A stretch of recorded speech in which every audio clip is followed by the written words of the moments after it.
যেটা অনেকেই বলবে। আমি ওনার সঙ্গে আয়োজনটা প্রয়াত চিত্রগ্রাহক আব্দুল লতিফ বাচ্চুকে নিয়ে, যেখানে অতিথির আসনে তারই অগ্রজ, অনুজ আর সহকর্মীরা। কথা খুব পরিচালিত ছিল। স্মৃতিচারণের এই আয়োজনে অভিনেতা আলমগীর ফিরে যান ৫৪ বছর পেছনে। বলেন, অভিনেতা হওয়ার আগ থেকে পরিচয় দুজনের। সম্বন্ধে অভিনেতাকে বালক বলতেন চিত্রগ্রাহক। আমার চলচ্চিত্রে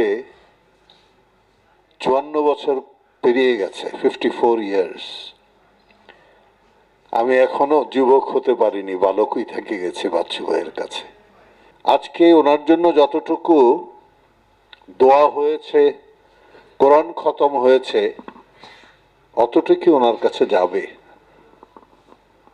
আর আমরা নিজেরা সান্ত্বনা পাচ্ছি ওনাকে নিয়ে স্মৃতিচারণ করে। প্রয়াত চিত্রগ্রাহককে নিয়ে কথা বলতে গিয়ে অশ্রুসিক্ত হন বাপ্পারাজ। বাবা রাজ্জা রাজের ক্যারিয়ারে যে তার অনন্য ভূমিকা ছিল, সে কথাও জানান এই অভিনেতা। কৃতজ্ঞতা জানাতে চাই, বাচ্চু আঙ্কেল যেভাবে আমার বাবাকে প্রেজেন্ট করেছিলেন তার হাতের জাদুতে, পরবর্তীতে সেটাকেই তিনি ক্যারি করে নিয়ে গিয়েছিলেন, বাংলাদেশের একজন উজ্জ্বল নক্ষত্র হয়ে গিয়েছিলেন।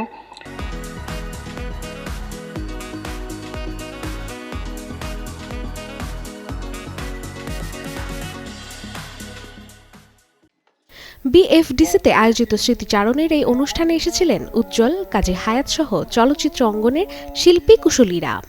নিজেদের বক্তব্যে আব্দুল লতিফ বাচ্চুর কর্মময় জীবন, শৈল্পিক দৃষ্টিভঙ্গি আর মানুষের প্রতি অকৃত্রিম ভালোবাসার গল্প তুলে ধরেন তারা।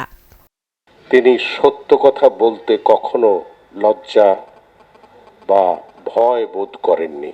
তিনি যেখানে যেটা বলার দরকার সেই সত্য কথাটি তিনি বলেছেন, উচ্চারণ করেছেন।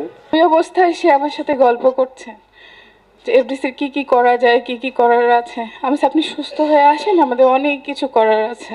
এই শোকটা আমরা যেন সবাই চলচ্চিত্র শিল্পের সঙ্গে যারা জড়িত আছি সমবেদনা জ্ঞাপন করছি। আমন্ত্রিতদের কথায় মানুষ চলে যায়, কিন্তু থেকে যায় তার কর্ম আর সৃষ্টি। তেমনি একজন আব্দুল লতিফ বাচ্চু। আমাদের মাঝে না থেকেও উনি থেকে যান। রাশিকা হোসেন, চ্যানেল 24, ঢাকা।